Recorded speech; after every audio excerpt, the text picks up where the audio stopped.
আসসালামু আলাইকুম, সবাইকে স্বাগত জানাচ্ছি আমার দেশ পোস্ট এডিটোরিয়ালে। সঙ্গে আছে আমি হুমায়রা নাওচিন। দর্শক, আমাদের আজকের পোস্ট এডিটোরিয়ালটির শিরোনাম ভয়ঙ্কর ভালোবাসা এবং একটি ঘৃণার গল্প। লিখেছেন মিনার রশিদ। চলুন দর্শক, পোস্ট এডিটোরিয়ালটির বিস্তারিত জেনে নেওয়া যাক। এ সপ্তাহে ছাত্র রাজনীতি নিয়ে কিছু লেখার চিন্তা ভাবনা করেছিলাম, কিন্তু হঠাৎ একটা ভয়ঙ্কর দৃশ্য দেখে শিরোনামটিতে একটু পরিবর্তন আনতে হলো।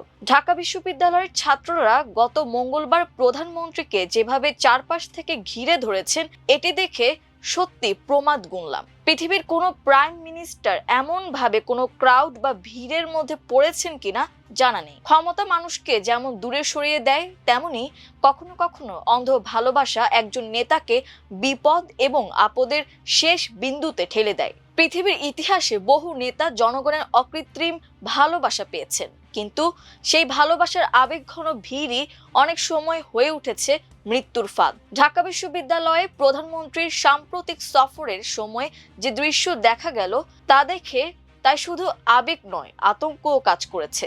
ছাত্ররা ভালোবেসে চারদিক থেকে ঘিরে ধরেছে। এ দৃশ্য নিঃসন্দেহে রাজনৈতিক জনপ্রিয়তার বহিঃপ্রকাশ, কিন্তু রাষ্ট্র পরিচালনার বাস্তবতায় এ ধরনের ভালোবাসার বেষ্টনী অনেক সময় নিরাপত্তার জন্য সবচেয়ে ভয়ঙ্কর পরিস্থিতি তৈরি করে।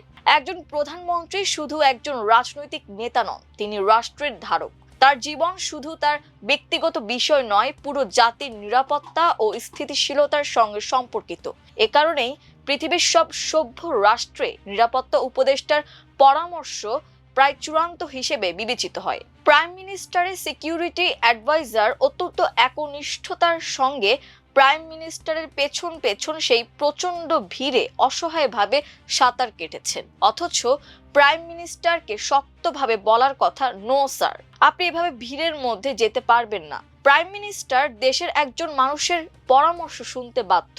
তিনি হলেন তার সিকিউরিটি অ্যাডভাইজার। প্রধানমন্ত্রীর আশপাশে যখন হাজারো আবেগী মানুষ ভিড় করে, তখন নিরাপত্তা বাহিনীর জন্য বন্ধু ও শত্রুর পার্থক্য করা প্রায় অসম্ভব হয়ে পড়ে।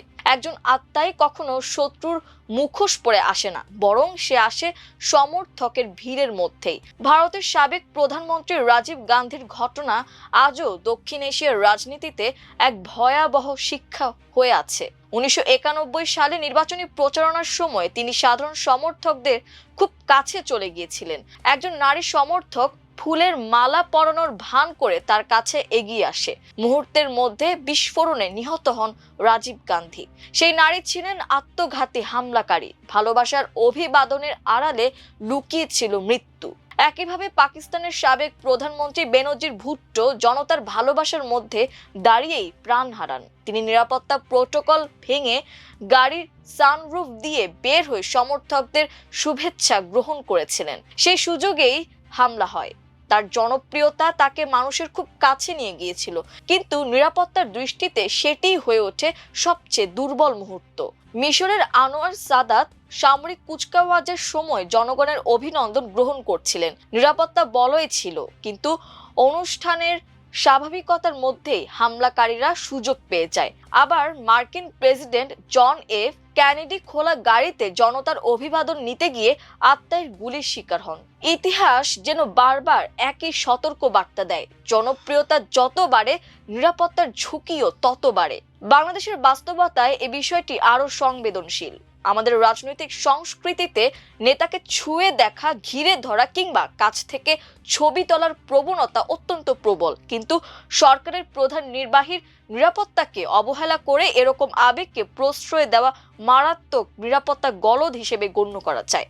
একজন দায়িত্বশীল সিকিউরিটি অ্যাডভাইজারের কাজ শুধু প্রধানমন্ত্রীর পাশে হাঁটা নয়, প্রয়োজনে তাকে না বলার সাহস দেখানো। কারণ নিরাপত্তা ব্যবস্থার মূলনীতি হলো কোনো ঝুঁকিকেই ছোট করে দেখা যাবে না। রাজনীতিতে ভালোবাসা প্রয়োজন, জনসম্পৃক্ততাও প্রয়োজন, কিন্তু ভালোবাসা যখন নিরাপত্তার সীমা ভেঙে ফেলে, তখন সেটি বিপজ্জনক হয়ে ওঠে। ইতিহাসের বহু ট্র্যাজেডি আমাদের শেখায়, নেতাদের সবচেয়ে বড় শত্রু অনেক সময় ঘৃণা নয়, অসংযত আবেগ। সেই আবেগের ঢেউয়ে এক মুহূর্তের ভুল পুরো জাতিকে দীর্ঘ অস্থিরতার দিকে ঠেলে দিতে পারে। কয়েকদিন ধরে বিএনপির নেতা নেত্রীদের কারো কারো রবীন্দ্র প্রেম মারাত্মক আকর্ষণ হিসেবে পর্যবসিত হয়েছে। আমি সত্যি ভয় পাচ্ছিলাম বিএনপির কোনো সুফিয়া কামাল আবার রবীন্দ্রসঙ্গীতকে ইবাদত তুল্য ঘোষণা করেন কিনা। অথচ বিএনপির রাজনীতির একটা বড় সৌন্দর্য ছিল এর পরিমিতিবোধ। ধর্ম হোক, একাত্তরের চেতনা হোক, কিংবা রবীন্দ্রনাথের প্রতি অনুরাগ, সব জায়গায় এই পরিমিতিবোধ লক্ষ্য করা যেত। কখনো এসব নিয়ে বিএনপিকে বেসামাল হতে দেখা যায়নি। শুধু আমাদের মতো অসুশীল চোখেই না, বিবিসির আকবর হোসেনের মতো সুশীল বা নিরপেক্ষ চোখেও বিষয়টি ধরা পড়েছে।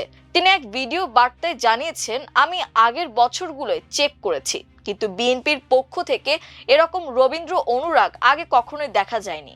দেশবাসী বোধহয় আরো বড় শকটি খেয়েছে যখন মহাসচিব জানালেন সরকার রবীন্দ্রনাথ ঠাকুরের কৃষি ভাবনা অনুসরণ করছে। কথাটি শুনতে কাব্যিক লাগলেও প্রশ্ন হচ্ছে, আদতেই কি রবীন্দ্রনাথের এমন কোনো যুগান্তকারী কৃষি দর্শন ছিল যা বাংলাদেশের কৃষি বাস্তবতায় বিপ্লব ঘটাতে পারে, নাকি এটি মূলত সাংস্কৃতিক অভিজাতদের তৈরি একটা রোমান্টিক বয়ান? রবীন্দ্র অনুরাগের এই স্বর্ণালী সন্ধ্যায় কবি আব্দুল হাই শিকদার কিছু অপ্রিয় সত্য কথা বলেছেন। আপাতত সেসব উপেক্ষা করে আমরা মেনে নিলাম যে জমিদার পরিবারের সন্তান হিসেবে গ্রামীণ বাংলার দুঃখ দুর্দশা দেখেছিলেন। শিলাইদহ ও পতিশরে কৃষকদের জীবনযাত্রা উন্নয়নের কিছু উদ্যোগও নিয়েছিলেন। এর অনেকগুলো ছিল ঢাকঢোল পিটিয়ে শুধু ভিত্তিপ্রস্তর স্থাপনের মতো। জমিদার হিসেবে খাজনা আদায় নগদ হলেও এগুলো সব ছিল বাকির খাতায়। রবীন্দ্রনাথ সাম্প্রদায়িক ছিলেন কিনা তা নিয়ে বিতর্ক থাকতে পারে, কিন্তু একজন অত্যন্ত বাস্তববাদী ও হিসাবী জমিদার হিসেবে তার যে সুনাম ছিল তাতে কোনো বিতর্ক নেই। সমবায় ভিত্তিক কৃষি ঋণ, গ্রামীণ শিক্ষা, স্থানীয় উদ্যোগ, এসব নিয়ে তার কিছু ভাবনা ছিল। 1905 থেকে শুরু করে 1925 সালের দিকে উদ্যোগ তার জীবদ্দশাতেই ক্লোজ করে দেওয়া হয়। কাজেই এটি কোনো সফল পলিসি বা মডেল ছিল না। একজন বাস্তববাদী মানুষ হিসেবে নিজের জমিদারির আর্থিক ক্ষতি মেনে নিয়ে এটাকে দীর্ঘদিন টানতে চাননি। তিনি কৃষকের দুঃখ অনুভব করেছিলেন, কিন্তু কৃষিকে আধুনিক উৎপাদনশীল শক্তিতে রূপান্তরের বাস্তব নকশা দিতে পারেননি। এ কারণেই তার নিজ দেশ পশ্চিমবঙ্গ কিংবা ভারতবর্ষ এটাকে কৃষি মডেল হিসেবে গ্রহণ করেনি। একজন 16 আনা হিসাবী মানুষ হিসেবে নিজে ফতুর হওয়ার অনেক আগেই তার মানবিক কাজ ও রোমান্টিক এক্সপেরিমেন্টটি বন্ধ করে দিয়েছিলেন। কিন্তু আমাদের নেতারা নিজেরা ফতুর হয়ে রবীন্দ্রনাথের প্রতি বেহিসাবি ভালোবাসা দেখিয়ে চলছেন। আমাদের মির্জা ফখরুল সাহেবরা রবীন্দ্রনাথকে অসাম্প্রদায়িক হিসেবে প্রতিপন্ন করার জন্য আদা জল খেয়ে লেগেছেন, অথচ রবি সাহিত্যের মহাসাগর থেকে ভারতবর্ষের একজন মুসলিম শাসক বা বীরের মাহাত্ম্য বর্ণনা করে একটি লাইনও দেখাতে পারবেন না। অথচ কবি নজরুল শ্যামা সঙ্গীত সহ এরকম শত শত হিন্দু পৌরাণিক বীরদের মাহাত্ম্য তার কবিতা ও গানে ফুটিয়ে তুলেছেন। নিজ দলের প্রতিষ্ঠাতার সফল কৃষি বিপ্লব রেখে মির্জা ফখরুলরা রবি ঠাকুরের একটা অসফল ও রোমান্টিক ধারণাকে অনুসরণ করেন। জিয়াউর রহমানের কৃষি ভাবনা ছিল সম্পূর্ণ ভিন্ন প্রকৃতির, বাস্তবমুখী, উৎপাদন কেন্দ্রিক এবং রাষ্ট্রীয় কৌশল ভিত্তিক। স্বাধীনতা পরবর্তী বাংলাদেশে যখন খাদ্য সংকট ভয়াবহ আকার ধারণ করেছিল, তখন জিয়াউর রহমান মাত্র কয়েক বছরের মধ্যেই তলাবিহীন ঝুড়ি হিসেবে গণ্য খাদ্য ঘাটতির এই দেশটিকে খাদ্যের স্বয়ং সম্পূর্ণ করে ফেলেছিলেন।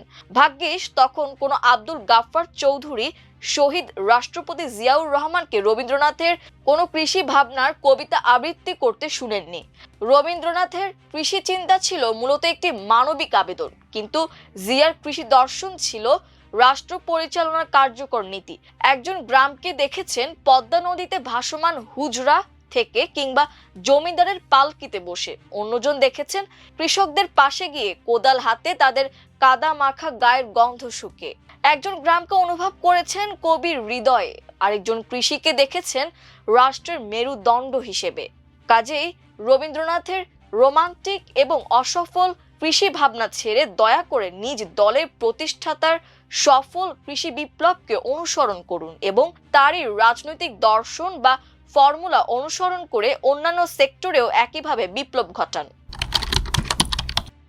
ঢাকা বিশ্ববিদ্যালয়ের প্রধানমন্ত্রী যে বিড়ম্বনায় পড়েছিলেন, এর জন্য শুধু সিকিউরিটি টিমের ব্যর্থতাই দায়ী নয়। সামগ্রিক ছাত্র রাজনীতির কালচারটিও দায়ী। ছাত্র সংগঠনটির সভাপতিকেও দলের চেয়ারম্যানের গাড়ির পেছনে দৌড়াতে দেখা যায়, কারণ বর্তমান রাজনীতির সর্বোচ্চ সফলতা হলো কোনোভাবে নেতৃত্বের কাছাকাছি পৌঁছানো। এজন্য কে কাকে পেছনে ফেলে নিজের সামনে এগোতে পারবে তার একটা অসুস্থ প্রতিযোগিতা শুরু হয়ে যায়। সবাই মঞ্চে উঠতে চায়, নেতার পাশে থাকতে চায়, বিজলির গতিতে নিজেও নেতা হতে চায়। আর এই ফেনোমেনার বাইরে বিশাল সংখ্যক ছাত্রছাত্রী রাজনীতিকে মন থেকেই ঘৃণা করে, যাদের বলা যায় আই হেট পলিটিক্স প্রজন্ম। বাংলাদেশের ইতিহাসে ছাত্র রাজনীতি শুধু একটি রাজনৈতিক চর্চার নাম নয়, বরং এটি বহু গণ আন্দোলন, গণজাগরণ ও জাতীয় সংকট মোকাবিলার অন্যতম চালিকা শক্তি। ভাষা আন্দোলন থেকে শুরু করে ৬৯-এর গণ অভ্যুত্থান, স্বৈরাচার বিরোধী আন্দোলন কিংবা সাম্প্রতিক বিভিন্ন গণদাবি, প্রতিটি গুরুত্বপূর্ণ মোড়ে ছাত্র সমাজই ছিল অগ্রভাগে। অথচ আজ সেই ছাত্র রাজনীতিকে নিষিদ্ধ করার দাবি উঠছে, কারণ দীর্ঘদিন ধরে ছাত্র রাজনীতির নামে সহিংসতা, দখলদারিত্ব, সন্ত্রাস, টেন্ডারবাজি ও শিক্ষাঙ্গনে বিভক্তির সংস্কৃতি মানুষকে হতাশ করেছে। কিন্তু প্রশ্ন হচ্ছে, কিছু অপব্যবহার ও অশুভ কর্মকাণ্ডের কারণে কি পুরো ছাত্র রাজনীতিকে নিষিদ্ধ করে দেওয়া উচিত? মাথা ব্যথা হলে যেমন মাথা কেটে ফেলার সমাধান নয়, তেমনি ছাত্র রাজনীতির বিকৃতি দেখে পুরো ছাত্র রাজনীতিকে নিষিদ্ধ করাও কোনো সুস্থ সমাধান হতে পারে না। বরং প্রয়োজন সংস্কার, নিয়ন্ত্রণ ও ইতিবাচক ধারায় ছাত্র রাজনীতিকে ফিরিয়ে আনা। ছাত্র রাজনীতি নিষিদ্ধ করার দাবির পেছনে মানুষের ক্ষোভ ও হতাশা বাস্তব। সাধারণ শিক্ষার্থীরা চায় একটি নিরাপদ ক্যাম্পাস ও মেধার চর্চার সহায়ক শিক্ষার পরিবেশ। তারা ক্যাম্পাসে অস্ত্রের ঝনঝনানি চায় না, গেস্ট রুম নির্যাতন চায় না। ছাত্র রাজনীতিকে ঘিরে কোটি কোটি টাকার সিট বাণিজ্য, দলের নেতাদের মনোরঞ্জনে জোর করে নিরীহ মেয়েদের পাঠানো, এরকম বহু স্মৃতি দগদগে অবস্থায় বিরাজ করছে। কিন্তু এ সমস্যার মূল কারণ ছাত্র রাজনীতির অস্তিত্ব নয়, বরং রাজনৈতিক দলগুলোর নেতাকর্মীদের অসহনীয় আচরণ। ছাত্র সংগঠনগুলোকে আদর্শিক ও বুদ্ধিবৃত্তিক চর্চার জায়গা থেকে সরিয়ে অনেক সময় ক্ষমতার লাঠিয়াল বাহিনীতে পরিণত করা হয়েছে। ফলে দোষটা রাজনীতির নয়, বরং দোষটা কলুষিত রাজনৈতিক সংস্কৃতির। বিশ্বের অনেক উন্নত দেশেও ছাত্র রাজনীতি রয়েছে। সেখানে ছাত্র সংগঠনগুলো ক্যাম্পাসের নীতি, শিক্ষা, মানবাধিকার, পরিবেশ ও সামাজিক ইস্যু নিয়ে কাজ করে। তারা ভবিষ্যৎ নেতৃত্ব তৈরির ক্ষেত্র হিসেবে বিশ্ববিদ্যালয়কে ব্যবহার করে। গণতান্ত্রিক সমাজে রাজনীতি থেকে শিক্ষার্থীদের পুরোপুরি বিচ্ছিন্ন করে রাখা সম্ভব নয়, কারণ আজকের ছাত্ররাই আগামীর দিনের রাষ্ট্রনায়ক, নীতি নির্ধারক ও সমাজ নেতা। তারা যদি ছাত্র জীবনে নেতৃত্ব, বিতর্ক, সংগঠন ও মতাদর্শিক চর্চার সুযোগ না পায়, তাহলে ভবিষ্যতে নেতৃত্বের জায়গা শূন্য হয়ে যাবে। কাজেই ছাত্র রাজনীতি নিষিদ্ধ নয়, বরং প্রয়োজন ছাত্র রাজনীতির জন্য একটি কঠোর নীতিমালা। দরকার একটা কোড অফ কন্ডাক্ট। প্রথমত, ক্যাম্পাসে অস্ত্র, সহিংসতা ও সন্ত্রাসের বিরুদ্ধে জিরো টলারেন্স নীতি থাকতে হবে। কোনো ছাত্র সংগঠন অপরাধে জড়ালে তার বিরুদ্ধে দ্রুত প্রশাসনিক ও আইনি ব্যবস্থা নিতে হবে। দ্বিতীয়ত, শিক্ষা প্রতিষ্ঠানে দলীয় রাজনৈতিক নেতাদের সরাসরি হস্তক্ষেপ কমাতে হবে। ছাত্র সংগঠনগুলোকে শিক্ষার্থীদের সমস্যা, শিক্ষা ও নীতিগত বিষয় সীমাবদ্ধ রাখতে হবে। তৃতীয়ত, ছাত্র সংসদ নির্বাচন নিয়মিত করতে হবে। গণতান্ত্রিক চর্চা বন্ধ থাকলে সহিংসতা বাড়ে, আর নির্বাচন থাকলে নেতৃত্বের বৈধতা ও জবাবদিহি তৈরি হয়। সবচেয়ে বড় কথা, ছাত্র রাজনীতিকে ক্যাডার ভিত্তিক শক্তি থেকে বুদ্ধিবৃত্তিক শক্তিতে রূপান্তর করতে হবে। ক্যাম্পাসে বিতর্ক, গবেষণা, নীতি আলোচনা, সাংস্কৃতিক ও সামাজিক কর্মকাণ্ডের মাধ্যমে নেতৃত্ব গড়ে উঠুক। যে ছাত্র রাজনীতি জাতিকে নেতৃত্ব দিতে পারে, সেটিকে ধ্বংস না করে সুস্থ ধারায় ফিরিয়ে আনার দায়িত্ব রাষ্ট্র, বিশ্ববিদ্যালয় প্রশাসন এবং রাজনৈতিক দলগুলোর। বিরাজনীতিকরণের হোতারা তাদের মিশনে অনেকটা সফল হয়েছে। নীতিভ্রষ্ট রাজনীতিবিদরা এদের মিশনকে এগিয়ে দিয়েছে। ছাত্র রাজনীতিও একই দুষ্ট চক্রে পড়ে গেছে। ছাত্র দল ছাত্র রাজনীতি টিকিয়ে রাখার চেষ্টা করলেও ছাত্র শিবির এক্ষেত্রে নীরব ভূমিকায় রয়েছে, কারণ বর্তমানে প্রচলিত ছাত্র রাজনীতি নিষিদ্ধ থাকলেও ছাত্র শিবিরের কার্যক্রম বন্ধ থাকে না। ফলে ছাত্রদল প্রতিপক্ষ শিবিরের তুলনায় একটা অসম প্রতিযোগিতায় পড়ে গেছে। এটা সারা দেশে একটা অস্থিরতা তৈরি করতে পারে। ছাত্র সমাজের এই ডিপলিটিসাইজড মনোভাব থেকে শিবির সাময়িক লাভবান হলেও পরিণামে তাদেরও সমূহ ক্ষতি হবে পুরো ছাত্র সমাজ তথা পুরো দেশের। কাজেই খোলা মন নিয়ে সবাইকে একসঙ্গে বসে এর সমাধান খুঁজে বের করতে হবে। একটি জাতি তখনই দুর্বল হয়ে পড়ে যখন তার তরুণ সমাজ রাজনীতি ও রাষ্ট্র চিন্তা থেকে পুরোপুরি বিচ্ছিন্ন হয়ে যায়। তাই ছাত্র রাজনীতিকে নিষিদ্ধ নয়, বরং নিয়ন্ত্রিত, শৃঙ্খলিত ও আদর্শিক ধারায় ফিরিয়ে আনা সময়ের দাবি। কারণ আগুন বিপজ্জনক, কিন্তু নিয়ন্ত্রিত আগুনই আবার সভ্যতার শক্তি। দর্শক, এই ছিল আমার দেশ পোস্ট এডিটোরিয়ালে। এতক্ষণ আমাদের সঙ্গে থাকার জন্য অসংখ্য ধন্যবাদ। আল্লাহ হাফেজ।